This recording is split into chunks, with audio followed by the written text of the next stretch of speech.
بسم الله الرحمن الرحيم الحمد لله رب العالمين اللهم لك الحمد بالإسلام ولك الحمد بالإيمان ولك الحمد بالمال والأهل والمعافاة وأشهد أن لا إله إلا الله وحده لا شريك له وأشهد أن سيدنا وحبيبنا مولانا محمد صلى الله عليه وسلم اللهم صل على سيدنا محمد صلاة يأدي الجميع صلاة أهل محبتك. السلام عليكم ورحمة الله وبركاته. الحمد لله abatulaba mwenna matenda amajjuvu gabaga Allah w'ekitiibwa yatonda n'otuteeka kuno ku nsi okubeera nitumusinza saba Allah w'ekitiibwa bere nga assa okusaasira ku eri nabbi waffe Muhammad sallallahu alayhi wasallama yalafu bano okuba nti eddiini eno tugifuna era nga tetulina kintu kyonna kyonna twali kintu kyonna kyonna kyeyalekayo okuleka nga buli kimu buithu muyasirina walam yubath muasirina yabeera nti akitugondeza n'akituwulira butabuteekebwa kikola. Alhamdulillah mbeebaza mwenna era abajjumbidde okubeera ntumba ku mukutu gwaffe guno gwa Labaika Media bye twateekawo okubeera nitujjukanya naye nga si nti ffe abali kuno abajja okubeera nitujjukanya nammwe eddiini ya Allah, si nti ffe abasinga okubeera nti tuli bamanyi oba si nti tetusobya oba si nti tetusobola kubeera nitukola ensobi mu bigambo bye tubeera tusharinga nammwe twogera nammwe ku mukutu guno, naye tubasaba ensobi yonna eba ekolebbwa mu kwogera kwaffe, mu kusomesa kwaffe, mu kwejjukanya kwaffe. Inshallah ennamba kweziri awo wansi osobola okubeera nti okubira omuntu yenna ku Labaika mu kitongole kubeera nti nkomawo oba omuntu yenna yenna akomawo n'abeera nga atereza ensobi yonna. Alhamdulillah tuli ku topiki yaffe ey'okusaba era nga mu butuufu alhamdulillah omulundi ogwayita twatunirayo akalombolombo kaali kamu era twassa nnyo kussira ekintu ekigamba nti mu butuufu omuntu yenna yandibadde akimanya nti okusabangako addu'a huwa al-ibada, nti ibada. Era mu bintu bye twagamba mu kalombolombo akaasooka nti ibada zonna ziba n'obulombolombo shuruutu, ziba n'obulombolombo obuntu alina okubeera nti assaako essira ibada okubeera entuufu. Era ng'obulombolombo bwe buulamu ibada eyo teba ntuufu. Era ne tutunuulira nti mu kalombolombo akasooka kalimu kye bayita al-ikhlas, okukola omulimu ogukola lillahi jalla waala. Ate akookubiri omuntu akatuukisa ibada yonna z'ensonga zino zetugenda okubeera nitubaako kye bayita al-mutabaati nabiyina Muhammad sallallahu alayhi wasallam. So okusaba ibada okwetaagisa okubeera nti weegendereza butya nabbi we yalagira, engeri gy'olina okusabamu butya bwe yasaba okoppe nabbi nga bwe yasaba nawe osabe bw'otyo, butya bwe yayigiriza omuntu bw'alina okubeera nti yeeteekateeka okusaba, Allah n'abeera nti amwanukula. Allah abeera nga atugamba ye yatusuubiza era n'atulaga nti mu butuufu okusaba kuno kintu kya muwendo nnyo, era n'asuubiza nti id'uuni, nti bannayigwe munsabe nze ejja kubeera nti mbaanukula. Ne nabbi waffe Muhammad sallallahu alayhi wasallama n'atukakasa nti mu hadithi al-Qudusi Allah we yagambira nti abantu ffenna mu butuufu tuli boonoonifu okuggyako abo oba tusobola okubeera nitusobya, tusobola okubeera nti tetuli mu kkubo golokofu okuggyako abo Allah bawadde obuluŋŋamu. Tetuli baluŋŋamu okuleka Allah ng'atuwadde obuluŋŋamu. Abantu ffenna tusobola okubeera nti tetulina kyakulya okuggyako nga Allah atuwadde ekyokulya. Abantu ffenna bye twambala byonna Allah amala obbituwa. Embeera yaffe yonna nga Allah watugamba faidha maridtu fahuwa yashfin huwa alladhi yut'imuni wa yusqin.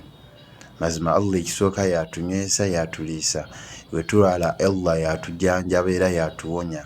Embeera yonna gye tuyitamu tekebwa okubeera ntusaba Allah ow'ekitiibwa huwa al-khaliqu al-makhluqat, yatonda n'atonda ebitonde byonna, n'atonda okubeera nitumusinza n'okubeera nti alina obuyinza. Kullu yawmin huwa fi sha'ni, ennaku zonna aba bize. Ate dhalika taqdiru al-azizi al-alim, masha Allahu kana wama lam yasha lam yakun. Allah kyagadde kibeera, kyataagadde tekikola ki tekibeera. Kyolaba nga tulina okubeera ntuddayo twetereeze tulabe nabbi waffe Muhammad sallallahu alaihi wasallama mu adaabu ne shuruuti, empisa z'okusaba omuntu n'abeera nti Allah amwanukula. Era twakonye ku ikhlas. Olunaku olwali tugenda kubeera ntwogera ku sabur wa adamu listijaal, okubeera nti omuntu alina okubeera nti abeera mugumiikiriza. Balina okubeera nti omuntu abeera omugumiikiriza mu kusaba Allah ow'ekitiibwa, n'okubeera nti tayanguyiriza, okubeera nti nga tugenda okulaba mu hadith asabur. Ebiseera ebisinga hano mu dduwa twagambye nti nno adduwa huwa al-ibada, omuntu okubeera nti asaabira mu ibada. Ate mu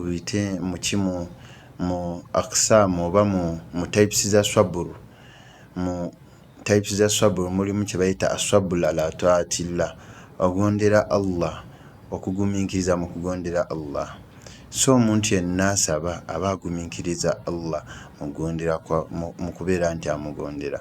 Kwa mu butuufu osobola okubeera wano n'osaba omwaka ogusooka osaba mwana, Allah n'atamukuwa. Ogwokubiri osaba mwana n'atamukuwa. Ogwokusatu n'oweza emyaka egiwera ng'osaba mwana ne Allah n'abeera nti takola ki takuwadde mwana, oluvannyuma n'amukuwa.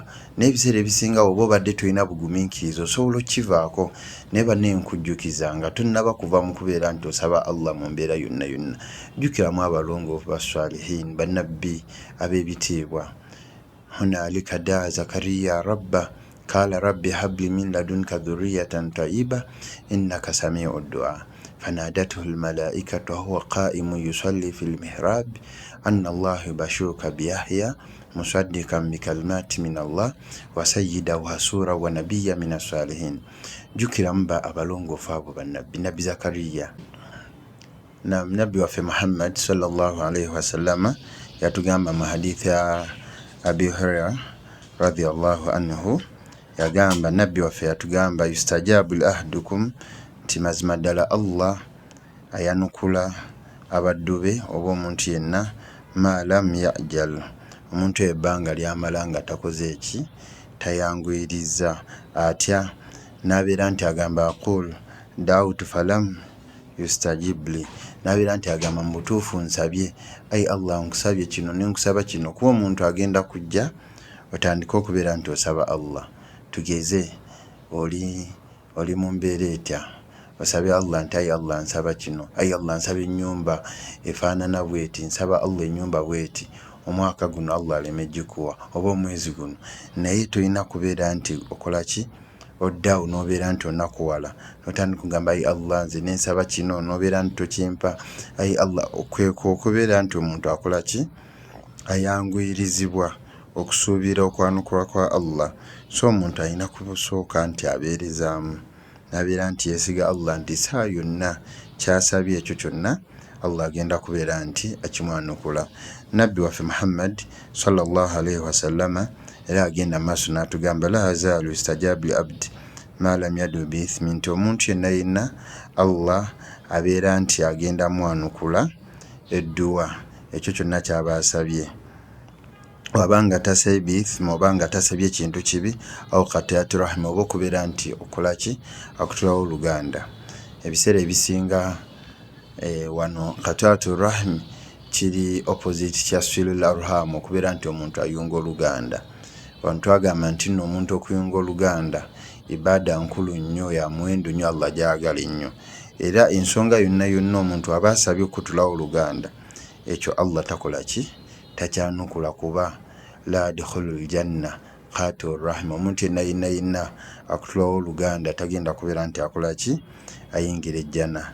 Nabbi nga yatugamba laysa alwasil bil muqafi walakin alwasil idha, nti omuntu yenna ayunga oluganda si laysa alwasil bil mukafi walakin alwasil idha qutat rahim wa salaha. Nti omuntu yenna atekebwa okubeera nti agizaako nnyo okubeera nti ayunga oluganda mu mbeera yonna. N'amalawo nti maalam yastaajil, omuntu oyo ebbanga lyamala nga tayanguyiriza. Tuyanguyiriza otyo okubeera nti osaba nti ekintu ekyo kyewasabye kuba bamubuuza kila ya Rasulallahi wa mal istijal, nti wange owekitiibwa Muhammad sallallahu alaihi wasallam okwanguyiriza kuno otegeeza otya? N'agamba qul qaddawtu omuntu nabeera nga agamba nze nsabye nensaba ng'abamu ebiseera ebisinga tugamba omuntu abeera awo n'aba nti asaba Allah najja nagamba nze Allah musabe kino ne musaba nze n'okubikoowa mbikooye. Tolina kubeera nti okoowa Allah, tolina kubeera nti okutukako n'okubeera nti osuubira okutukako n'okusuubira nti Allah agenda kubeera nti akuwa ekyo ky'oba omusabye, kuba Allah yennyini yakusuubiza n'agamba id'uuni astajib lakum, gwe nsaba nze ngenda kukwanukula.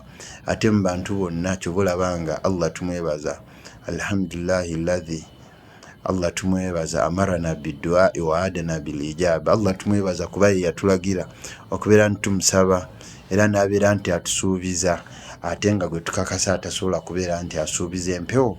Yekitiibwa Allahu jalla waala yabeera nti atukola ki?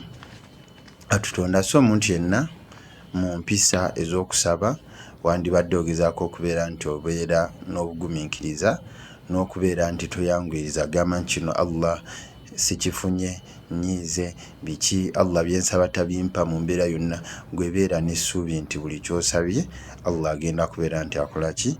Akyanukula. Inshallah era bwe kiri Allah ajja kwanukula. Empisa ey'okusatu oba akalombolombo ak'okusatu, at-tawbatu min al-maasi, okubeera nti omuntu abeera nti yeenenya okubeera nti akola amazambi n'abeera nga adda eri Allah, kuba mu butuufu abantu abasinga babeera nti bawulira nti Allah tabaddamu dduwa, Allah takkiriza dduwa zaabwe, kyokka ne bamaliriza nga bagamba nti Allah takkiriza dduwa zaabwe, balina ensonga ze bakola ng'ez'okubeera nti bakola ki? Basigala baganya okubeera nti bava ku mazambi ne bagaana okubeera nti beeniiza Allah. Allah atugamba ya ayyuhalladhina amanu, abange mmwe abakkiriza, tuubu ila Allahi tawbatan nasuha, mwenenye eri Allah olw'enenya olwannamaddala. Mu mbeera yonna yonna ky'oba olaba nga basalafu salih baatunuliranga ne bagamba nti beewuunya omuntu agala Allah abeere nti amwanukula ng'ate ye mu butuufu amakubo agongera okubeera nti agwa mu mazambi, oyagala Allah akwanukule. Naye wallahi Allah okimanyi yakutonda, yakulagira okubeera nti osaala esswala 5. Esswala tozisaala kyokka oyagala Allah akole ki? Akuwe. Allah akulagira okubeera nti otoola zaka totoola. Allah akulagira okubeera nti osaddaaka tosaddaaka. Allah akulagira okubeera nti oba akuziyiza okubeera nti togwa mu mazambi, tobeera mu bwenzi. Yakuziyiza okubeera nti togenda mu riba, osiiba mu riba, oli mu bwenzi, osiiba mu mazambi gonna nga tugamanyi, kabair, amazambi amanene n'amatini gonna woogatadde, kyokka olumala olw'eggulu ng'osaba Allah era ng'ogamba lwaki Allah takola ki? Tannyanukula, kuba osoose kubeera nti okola ki? Olinga atakakasa muntu gw'ogenda kusaba.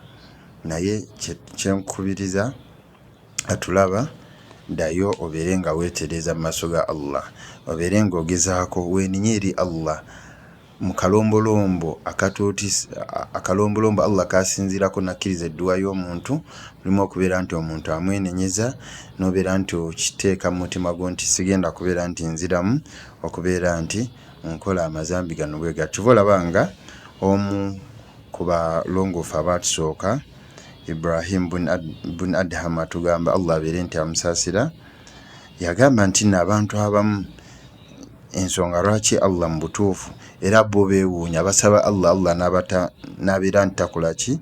Tabaanukula. Naye ensonga gyawa, liannakum araftumullah, kuba mu butuufu Allah bategedde obuyinza bwa Allah naye baganya okubeera nti bakola ki? Bamugondera, nga Allah yatugamba wa atiu Allah wa atiu rasul, okuba okubeera nti fattakullah, okubeera nti omuntu atya Allah bilimtithali al-awamir, n'okubeera nti akola emirimu egyo Allah gyakola ki? Gyabeera nti alagira. Wa araftumu rasul, tera abantu be bamu tebategedde omubaka nabbi waffe Muhammad sallallahu alaihi wasallam. Osanga omuntu nga wallahi ategeera obulungi, ategeera obunene bw'omubaka Muhammad sallallahu alaihi wasallam, n'ategeera n'obulungi n'okuba nti ye nabbi waffe Muhammad sallallahu alaihi wasallam, naye n'abeera nti tamugoberezaako, n'abeera nti tamugoberera. takola ebyo byabeera nti alagira ng'akalombolombo ke twagamba talmutabati nabiyina Muhammad sallallahu alaihi wasallam okubeera nti okola ng'owulira ddala kyokola nabbi bwe yakiragira okubeera nti akikola. wa araftumul Qur'an nti abamu ne babeera nti bategeera nti Allah abeera nti atusiima ngaffe abasiraamu n'atuwa ekitabo al Qur'anil Karim ne tubeera nti tetukikolerako naye nga ggwe oyagala ate Allah akole ki? Allah akusonyiwe, oyagala Allah yanukule edduwa zo. Ekitabo kyennyini Allah kye yagamba tekijjudde edduwa, kijjudde embeera ey'okubeera nti omuntu asobola okubeera nti akikulembeza n'asaba nakyo Allah n'amusaasira n'amuwa byamuwa. Gwe ekitabo ekyo kyennyini okyesambye tokikolerako. N'abeera nti mu butuufu Allah atuwadde ebyengera bingi eby'obulamu ne tubeera nti tetukola ki? Tetumwebaza Allah. La in shakaltum la azidannakum. Allah atusuubiza n'atugamba nti nno tunaaba tumwebazizza ne tubeera nti twebaza ebyo ebyengera byatuwadde agenda kubeera nti atwongera. So mu mbeera yonna yonna n'obeera nti mu butuufu otegidde ensonga eno yongera n'agamba araftumul janna, ne bategeera ejjana n'abeera nti tebagisaba, tebalina na budde. wa araftumun nar, ne bategeera omuliro n'abeera nti omuliro ogwo tebagwekingiriza. wa araftumu shaitan, n'abeera nti bategeera shaitan n'abeera nti nabo tebafaayo kubeera nti bagirwaniza, buli kaseera bagwa mu kubeera nti bakola ki? Bakola amazambi. wa araftumul maut falam tastaidu lahu, ne bategeera okufa. Era mu butuufu omuntu abeera awo ebiseera ebisinga ne bakubikira nti ono afudde, oba n'otegeera nti bano baafa, oba n'otegeera nti saa yonna yonna almauti ati baktatan, naye n'obeera nti gwe teweefiirawo kubeera nti osaba Allah. Era yawongerako n'agamba dafantumul amwaatu, n'abeera nti baziika ne bannaabwe, batuuka ne extent ne baziika ne bannaabwe, ne baziika ku bantu baabwe. Oli n'aziika taate, n'aziika mame, n'aziika omwana, n'aziika mukwano gwe, n'aziika muganda, n'aziika omuntu mu mbeera yonna yonna, naye n'abeera nti mu kuziika kwe tafunamu kubeera nti tafunamu kyakuyiga.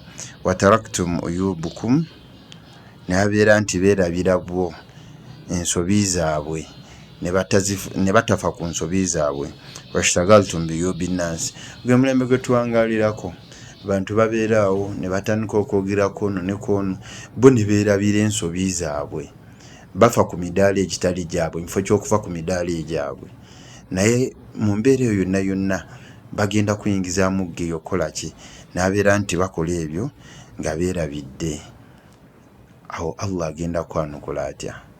Ekitabo Qur'ani okivuddeko, embeera yeetambula nga bwetyo bwetambula. Allah talina ngeri gyagenda kwanukula. So banne tulina kuddayo kubeera nti twetereeza tutya? Okubeera nti twenenya Allah. Omuntu yenna ng'oyagala okubeera nti Allah akwanukula edduwa zo, olina okubeera nti ogezaako. Banne ffenna tukikakasa nti Allah atutonda n'atuteeka ku nsi, era tuli baanaadamu, era ffenna n'atuteekako ekigambo n'atugamba buli mwanaadamu, buli muntu azaalibwa omukyala n'omwami, buli mwanaadamu yenna asobola okubeera nti asobya, agwa mu nsobi. Era n'atulaga nti omusobi omulungi oyo yeenenya. Kyolanga nti tetugambye nti nno omuntu tagenda kugwa mu nsobi, tagenda kugwa mu mazambi, nti oba omuntu Allah gwanukula edduwa yoyo atakola ki? Atakola mazambi, wabula ye muntu akola ki? Yeenenya eri Allah n'agezaako nnyo okubeera nti tagwa mu ki? Mazambi. Era akalombolombo akookuna ke k'okubeera nti omuntu yandibadde agezaako akola kye bayita tayyibul matam wal mashrab, kubeera nti omuntu alongoosa nnyo ebintu ebyo byagenda okubeera nti ateeka mu lubuto lwe, oba ebyokunywa oba ebyokulya. Era agezaako nnyo kuba no nga we batugamba fala yadkhulul batn haram, agezaako nnyo okubeera nti olubuto lwe teruyingiramu kintu kya haramu. Ebiseera ebisinga ennaku zino society gye tuwangaalirako, n'abakyala ennaku zino, abakyala b'edda abasalafu swaleh babeera nti beeraliikirira nnyo, era nga mu butuufu n'abasajja ab'edda abalongoofu beeraliikiriranga nnyo essente ze bafuna ze bagenda okubeera nti bagulamu ebintu ebyewaka oba emmere gye bagenda okugula oba olugoye, nga beeraliikirira nnyo amakubo ge bayisemu ofuna ssente ezo. Olw'ensonga eno ebiseera ebisinga omuntu abeeraawo ng'awuza lwaki edduwa zange tezikola ki tezaanukulwa nga mu butuufu ye kennyini omulimu gwakola kubeera nti alyazaamaanya abantu. Olyazaamaanya abantu kwe kufuna ssente ezikola ki zaalabiriza nazo famire ye. Wallahi ekyo kibi nnyo. Mu mbeera yonna yonna omuntu alina okubeera nti yeegendereza nnyo ebintu by'ateeka mu lubuto lwe oba ebintu abaana bye bagenda otteeka mu lubuto, ebyokunywa n'ebyokulya. Kyova olaba nga nabbi waffe Muhammad sallallahu alaihi wasallam yatugamba ayuha nnas, abange mmwe abantu, inna allaha tayyibu, mazima ddala Allah mutuufu ali clean nnyo, tayyib ali good nnyo, ali clean nnyo, muyonjo nnyo, la akbar illa tayyiba. Era mutuufu Allah takkiriza kintu kyonna kyonna kirimu haramu, takkiriza kintu kyonna kyonna kirimu bukyafu bwonna kitali good. Wa inna allaha amara almu'minina bima amara bihi almursalin, era n'atugamba nti no mazima ddala Allah yalagira abo abakkiriza nga bwe yalagira abaki abo ababaka almursalin, n'abagamba ya ayyuha rusul kulu min tayyibati wa'malu saliha. Yabeera nti Allah atulagira abakkiriza ffenna, abakkiriza Allah yu'minuuna bilghaibi wa yuqiimuuna as-salaa, n'abeera nti atulagira okubeera nti tugezaako nnyo okusengejja ebintu bye tuteeka mu lubuto, ebintu bye tulya. Kulu min tayyibaati, okubeera nti tulya ebyo bye tukakasa nti mu butuufu tebiri mu haramu yenna. Allah n'ayongera mu maaso n'atulaga ya ayuha alladhina amanu, abange mmwe abakkiriza, kulu min tayyibaati ma razaqnakum washkuru lillahi in kuntum iyyahu ta'budun. Era Allah agezaako tulaga nti bannaye abange mmwe abakkiriza, kulu min tayyibaati, mbere nga mulya mu ebyo byokka ebiri halaali ebitali haramu, ebyo bye mbagabiridde nabyo. Ebiseera ebisinga omuntu wallahi abeeraawo n'awangaalira mu mbeera yonna yonna nga byala byonna bya haramu. Era nabbi kyova olaba nga ye kennyini mu example yagamba thumma dhakara rajul, ye example y'omusajja yutiilu safar, omusajja oyo atambudde olugendo oluwanvu. Ano kye tuyigamu nti mu butuufu omuntu yenna yina eddwa ya musaafi, era tunaba tunuulira omuntu abantu eddwa Allah engeri gy'anukulamu eddwa, ebifo Allah byanukulamu eddwa, tujja kutunula ku muntu ng'abadde mutambuze, ng'abadde atambudde. Naye wano yagamba thumma dhakara rajul yutiilu safar, omuntu ali mu lugendo, ashath akbar yamuddu yadayhi ila samai, yenna awanise emikono gye eri Allah, asuuse yenna asaba agamba ya rabbi ya rabbi ya rabbi, yeegayira agamba ya rabbi ya rabbi ya rabbi. Kino ekigambo rabbi twakyogerako ne tugamba nti omuntu yenna yandibadde engeri gy'asabamu Allah asaba nga bannabbi bwe baasaba, rabbana hablana rabbi inni askantu min dhurriyyati rabbana wab'ath fihim rasula rabbana atina fid dunya, ng'atandisa na rabbi, nono atandisa ya rabbi ya rabbi ya rabbi. Mazima ddala Allah omulezi wange, mazima ddala Allah ow'ekitiibwa, naye nga yenna asaba Allah awanise n'emikono, nabbi agamba wamatwamuhu haramu, nga byonna byateeka mu lubuto byalya mutuufu biri haramu. Wamashrabuhu haramu, n'ebyanywa byonna biri haramu. Wamalbasuhu haramu, n'engoye zonna zayambadde ziri haramu. Wagudhiya bil haramu, yenna ng'akulidde kwa haramu, awangalira kwa haramu, yenna ajjudde haramu. Nabbi n'agamba fa anna yustajabu lidhalika, ani oyo asobola okubeera nti amwanukula. Mu mbeera yonna tukubiriza okubeera nti bannaaye tugezaako mu mbeera yaffe y'okubeera nti bannaye twegendereza nnyo biki byetuteeka mu lubuto, biki bye tubeera nti tukola ki tulya. Akalombolombo ke tugenda okubeera nti tusembyayo nako olunaku olwaleero keeko okubeera nti omuntu yenna asaba Allah yandibadde agezaako okubeera nti yeegendereza ekibayita husnul dhanni billahi ta'ala, okubeera nti alowooleza Allah obulungi, okubeera nti alowooza mu ddwa z'asaba, obeera n'ebirowoozo ebiraga nti mu butuufu nsaba naye nkakasa nti Allah agenda kubeera nti akola ki annyanukula. Kyova olaba nga abantu abalongoofu abamu mu ddwa zaabwe baateekangamu n'asaba indakhala shaqqa, nti ai Allah okubuusabuusa wannifaaqa n'okubeera nti azina obunanfuusi warriya n'okweraga ebiyingira mu kusaba kuno kwensaba. ai Allah nkwegayira nsaba onsonyiwe tebiyingidde mu bugenderevu obeere ng'ommalira ebyetaago bye ngenda okubeera nti nkusaba. So omuntu yenna yenna asaba Allah wandibadde omanya nti gw'osaba bw'oba onaamulowoleza obulungi kyova olabanga Allah aliwo yatugambira n'atugamba walillahi al-asmaul husna faduuhu biha, ti Allah alina amannya g'amalungi tumusabise nago. Agamanya n'ebitendo bya Allah obimanya, suubira nti osobola okubeera nti weeraliikirira oyo gw'osaba. Kuba oba otegedde nti al-fattaahu huwa Allah, oba otegedde nti ar-razzaaq huwa Allah, oba otegedde nti al-ganiyyu huwa Allah. Mu mbeera yonna yonna ng'otegedde ebintu ebyo tosobola kubeera nti obeera n'essuubi ettini ku Allah.